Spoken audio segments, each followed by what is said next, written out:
इष्टदेव भगवान श्री स्वामीनारायण ऑनलाईन कथेचे श्रवण करून राहिलेले सर्व भक्तगण सर्वांना जय श्री स्वामीनारायण। भगवंताची कथा दररोज आपण श्रवण करीत आहोत। श्रीमद सत्संगी जीवन ग्रंथामध्ये शतानंद स्वामींनी असं लिहिलं आहे, भगवान यांचे जे चरित्र आहे, भगवंताची कथा आहे, ते ह्या जीवात्म्यांसाठी नौका समान आहे। नौकामध्ये बसून नदी, तलाव, समुद्र सारखे आपण जे नदी तलाव असले ते आपण तरून जात असतो, त्या प्रकारे हा जो भवसागर आहे, या भवसागराला तरण्यासाठी ही जी भगवंताची कथा आहे ही नौका समान आहे। हरिचरित्रामृत सागर ग्रंथ आहे, जो आपल्या संपूर्ण विश्वाचा सर्वात मोठा ग्रंथ म्हणजे हरिचरित्रामृत सागर, जो स्वामीनारायण भगवानवरती लिहिला गेला आहे। त्या ग्रंथामध्ये असं आधारानंद स्वामींनी म्हटलेलं आहे, हरिचरित्र हरिसम जाणा, की भगवंताचे जे चरित्र आहे ते भगवंताचे स्वरूप आहे। उत्तर हिंदुस्थानचे जे संत आहेत ते असं वारंवार म्हणत असतात की भगवान जेव्हा या पृथ्वीवरती येत असतात त्यावेळेला कोणते भगवान 50 वर्ष या पृथ्वीवरती राहिले, 49 वर्ष आपले भगवान राहिले। भगवान श्रीकृष्ण 125 वर्षांपर्यंत ह्या पृथ्वीवरती राहिले। अलग अलग भगवान या पृथ्वीवरती राहिले, त्यांना जे कोणी मिळाले त्या सर्वांचं कल्याण झालं। पण त्यांचे जे चरित्र होते ते चरित्र श्रवण जो कोणी पण आज पण करतो त्या सर्वांचं कल्याण झालं। भगवान जेवढ्यांचं कल्याण करतात त्याकरता पण भगवंताची जी कथा आहे ते अनेक करोडो जीवांचं कल्याण करते। आज आपण सर्व या गोष्टीला सहमत होऊ की पूर्वीचा जो काळ होता, आपले पूर्वज होते, मे सारखा महिना असला, उन्हाळा, वरतून सूर्यनारायण तपत असले आणि तरी पण एक लिंबाच्या की आंब्याच्या झाडाखालती डोक्याखालती एक मोठा पत्थर घेऊन आणि झोप लागून जात होती। पण आज आपण AC किंवा कूलरमध्ये बसून सुद्धा पण आपल्याला झोप लागत नाही। आपण सुखी होण्याच्या चक्करमध्ये जास्त दुखी होतो, आपल्याला माहिती आहे। पण भगवंताची जी कथा आहे, जो कोणी ऐकतो, वेस्टर्नमध्ये खूप मोठे लेखक झाले, त्यांनी आजपासून लगभग 30-35 वर्षापूर्वीची गोष्ट आहे, त्यांनी एक पुस्तक लिहिलं होतं, I am okay you are okay, असं एक मनावरती पुस्तक लिहिलं। म्हणजे तुम्हाला सुखी होण्याचे उपाय ते दाखवण्यासाठी एक पुस्तक त्यांनी लिहिलं आणि त्या पुस्तकाची आजपासून 30-35 वर्षापूर्वी 50 कॉपी विकली गेली। जे छापणारे होते त्यांनाही माहिती पडलं नाही, 5 वर्षामध्ये 50,000 कॉपी विकल्या गेल्या। तर तेव्हा त्या सर्व गोष्टींवरतून एक मार्किंग असं झालं की सुखी लोक असले तरी पण ते मनाने तर दुःखीच आहे। म्हणून मनाला जर सुखी करायचं असलं, जीवनामध्ये जर सुखी व्हायचं असलं, संतुष्ट व्हायचं असलं तर भगवंताची कथा श्रवण करावी, सत्संग करावा। जो सत्संग करतो तो सुखी होतो। असे प्रसंग अनेक घडले आहे, जे प्रसंग आपण श्रवण करू तर त्यावरून आपल्याला कळेल की आपण सत्संगी झालो तर किती दुःख आपले टळून गेले। शेषपूर नावाचं एक गाव होतं, त्या गावामध्ये मंगळदास पटेल नावाचे एक सामान्य माणूस राहत होता। सामान्य जीवांसारखंच उठायचं, बसायचं, खायचं, प्यायचं सर्व रीतीने पूर्ण होता. आता त्याचे असे योग असतील, असं कर्म त्याचं, आणि त्या कारणाने त्याच्या शरीरामध्ये काळभैरव घुसला. एक सामान्य भूत घुसलं तर निघून जाईल उपाय केल्याने, पण काळभैरव घुसला म्हणजे सारंगपूरला काळभैरव कधी कधी कोणाच्या अंगात असला म्हणजे तो हनुमानजीलाही म्हणतो की येऊन जा कबड्डी खेळू. काळभैरव घुसला शरीरामध्ये, निघ म्हण्याने निघेना. अनेकांना बोलवले, अनेकांच्या कडे गेले, पण निघालं नाही. अनेक उपाय केले, दुखी होऊन गेले सर्व कुटुंबीजन. काय करावं काय करावं. गावामध्ये सत्संगी लोक होते. त्या सत्संगी लोकांना परिवारजनांनी सांगितलं, कारण ज्याच्यामध्ये घुसलाय ते तर दुःखीच आहे, पण आजूबाजूचे परिवारजन पण दुःखी होतात. केव्हाही 12 वाजता 1 वाजता उठून मग तो काही खायला मागतो. त्याचा ताल ज्याच्या घरामध्ये लहान मोठा प्रॉब्लेम असला त्याला माहिती असतं किती त्रास असतो त्याचा. तर आपण सत्संगी झालो म्हणजे आपल्याला जर पक्के सत्संगी असले तर कधी तसा त्रास होणार नाही. तर सर्व संबंधी होते, सत्संगी लोक होते, त्यांच्याकडे गेले एके दिवशी आणि सांगितलं की तुमचे भगवान खूप मोठे आहे, तुमचे संत पण खूप मोठे आहे. कारण संतांनी, गोपाळानंद स्वामींनी सारंगपूरला हनुमानजी महाराजांची स्थापना केली. आज हजारो लाखो करोडो लोकांचे दुःख हनुमानजी महाराज दूर करतात. आणि त्या सत्संगी लोकांनी यांनी सांगितलं की आमच्यावरती अशी काही कृपा करा की आमच्या घरामध्ये हा जो मंगळदास आहे त्याच्या अंगामध्ये काळभैरव घुसला आहे, हा निघून जाईल.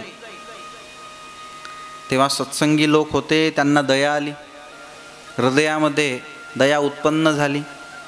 दुसऱ्यांचं दुःख पाहू शकत नाही सत्संगी कधी पण, तर दुसऱ्यांना दुःख देण्याची गोष्टच नाही आहेत. जो दुसऱ्यांचं दुःख पाहू शकत नाही तो खरा सत्संगी आहे. दुसऱ्यांना मदत करतो तो खरा सत्संगी आहे. त्याच्या हृदयामध्ये खरोखर भगवान बसले आहे, फक्त नावाचे सत्संगी नाही.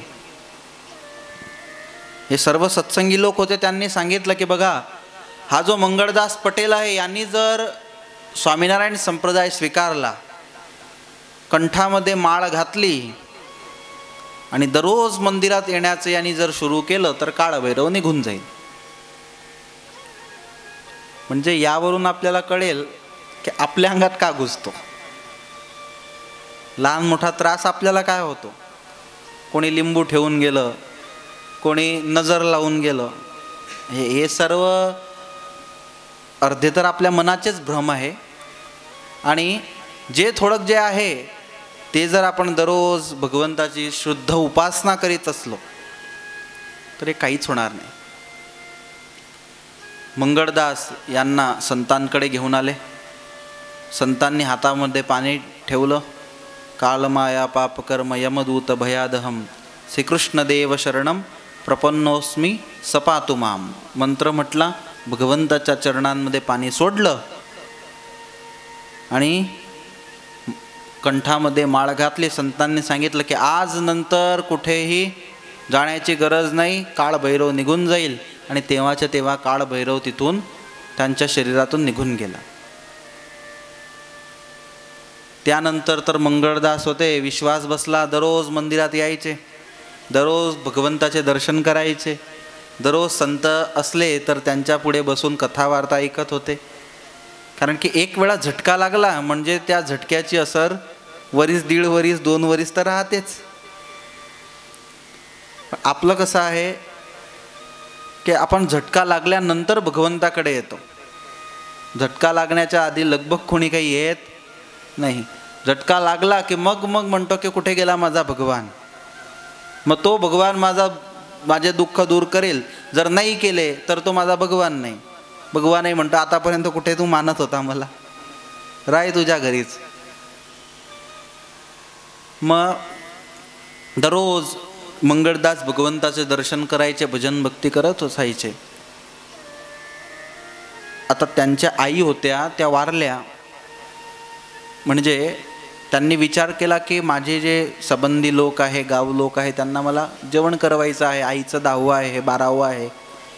तर त्यांनी समाजातील मुख्य आगेवान लोकांना बोलवलं की माझी आई वारल्या आहे आणि त्यांच्या मागे मला तुम्हा सर्वांना भोजन करवायचं आहे, तो तुम्ही येसाल ना सर्वे. तेव्हा गाव लोक होते जे सत्संगी न होते आणि जे कुटुंबी लोक होते जे सत्संगी न होते, त्या सर्वांनी असं सांगितलं की बघा तुम्ही स्वामीनारायण संप्रदाय स्वीकारला आहे, आम्ही तुमच्याकडे जेवण करायला येणार नाही. आज लोकांची मानसिकता जर एवढी पक्की असली तर तो होता 200-225 वर्षापूर्वीचा काळ. म्हणजे किती जडता असेल लोकांमध्ये. तुमचा हा नवीन धर्म आहे समजण्यास तयार नव्हते, कोणी शास्त्रार्थ करण्यास पण येणार तसा माणूस नव्हता, पण समजायलाच तयार नव्हते. मग मंगळदास म्हणतात की सर्वांना भोजन करवायचं असलं तर काय करावं लागेल. कित्येक वेळी आपण सत्संगामध्ये राहतो, कांदा लसूण खात नाही, जेव्हा आपल्या संबंधी वर्गामध्ये आपण जातो त्यावेळेला खूप त्रास होत असतो.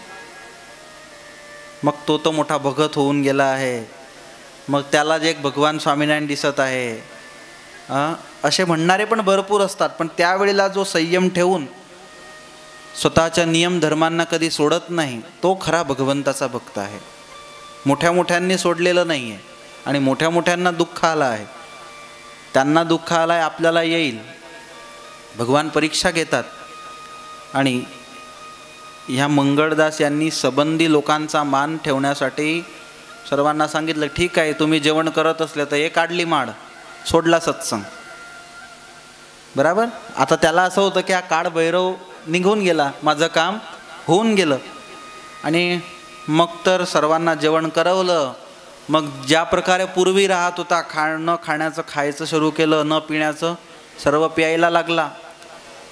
घरामध्ये पण जे शुद्धी अशुद्धी होती ते सर्व जसं तसं चालू झालं, पूर्वीसारखा राहायला लागला. आणि पुन्हा त्याच्यामध्ये मग तो काळ भैरवाने प्रवेश. तुमच्यामध्ये जर शुद्धी असली तर कधीच तुमच्यामध्ये अशुभ तत्व येत नाही, पण तुम्ही जर अपवित्र असले तर 100% तुमच्यात ते घुसतात. तुमच्यामध्ये धार्मिकता असावी. तुम्ही जेव्हा भगवंताचं नाव घेता स्वामीनारायण, तर तुमच्या आजूबाजूला त्याची ऊर्जा उत्पन्न होते. ते तुम्हाला नाही दिसत नाही, पण असे जे अशुभ तत्व असतात त्यांना ते दिसून येत असते. कित्येक वेळी अमुक लोक आपल्या समोर येतात तेव्हा आपल्याला कळतात, दूर पडतो आपल्यापासून, कारण की आपल्यामध्ये तशी होकारात्मक शक्ती उत्पन्न झालेली असते. भगवंताची सेवा करून, भगवंताची माळ घालून, भगवंताचा गंध लावण्याने. म्हणून जर काळ भैरव घुसू द्यायचा नसला तर माळ घालायची. बराबर. लहान मोठे भूत हे सर्व जे घुसतात त्या कारण आहे की आपण माळ घालत नाही. माळ तुटली म्हणजे तिथेच बसून जायचं. पूजेमध्ये नवी माळ ठेवायची, घरामध्ये 5 माळा एक्स्ट्राच्या ठेवायच्या. कांदे कसे आपण भरून ठेवतो पूर्ण वर्षाचे, तर 5 माळा एक्स्ट्राने ठेवता येत आपल्याला. गहू धान्य सर्व भरून ठेवतो, लोणचं बरणी भरून ठेवतो, तर माळ पण 5 ठेवावं. जेव्हा तुटली तेव्हाच घालून घ्यायची. माळ दुसरी घातल्याशिवाय पाणी प्यायचं नाही, जेवणही करायचं नाही. तर पुन्हा काळभैरव घुसला, खूप त्रास देऊ लागला. आणि त्याचा त्रास म्हणजे भयंकर. स्वतःला तर त्रास, पण बाकीच्यांना सर्वांनाही त्रास देऊ लागला.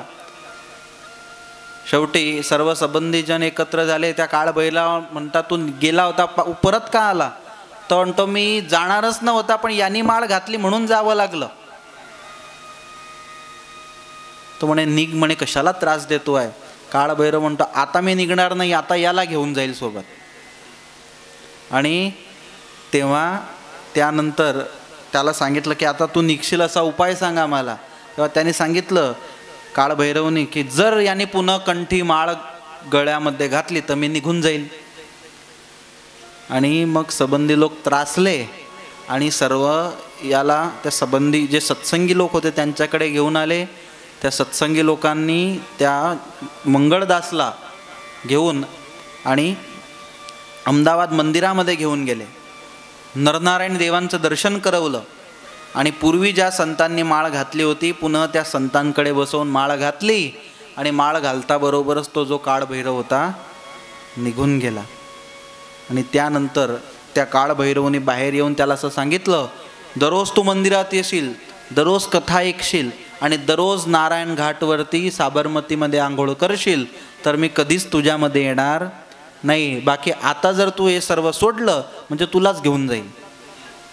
आणि त्यानंतर दररोज मंगळदास पटेल होते, दररोज नरनारायण देवांचे दर्शन करायचे, नारायण घाटवरती जाऊन साबरमती नदीमध्ये स्नान करायचे आणि दररोज संतांच्या मुखातून कथावार्ता श्रवण करीत होते.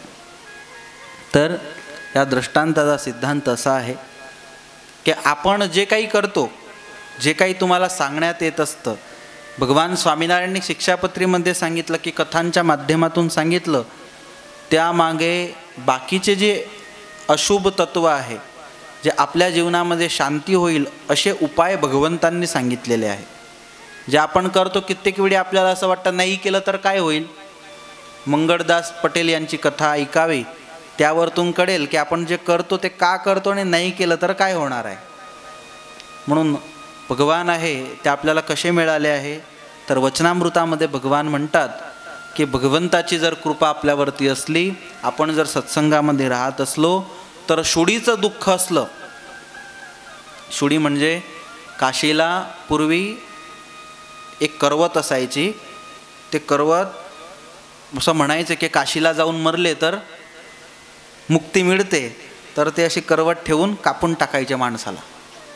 तर ते जी सुडी आपण म्हणतो, जे सोपारी कापण्याची पण तिलाही सुडी म्हणतो, तर ती जी सुडी आहे ते जर आपल्याला लागणार असली, तिच्याने जर आपल्याला कापलं जाणार असलं तर भगवान तरी एवढे दयाळू आहे की सत्संगी त्याचं दुःख शुडीचं असलं तरी पण ते काट्याने मिटवत असतात. म्हणून आपल्याला जे मिळाले आहे ते पारसमणीसारखे आहे आणि त्याला जपून ठेवायचे आहे. भगवान स्वामीनारायण यांच्या चरणी प्रार्थना की आपण ज्या प्रकारे भगवंताचं नामस्मरण करीत आहोत असे नशे कायम आपल्याला भगवान बुद्धी देव की आपण कायम भगवंताचं नामस्मरण करीत राहू आणि दुनियामध्ये जे पण अशुभ तत्व आहे त्या सर्व अशुभ तत्वांपासून भगवान आपली रक्षा करीत राहो. सहजानंद स्वामी महाराज की जय.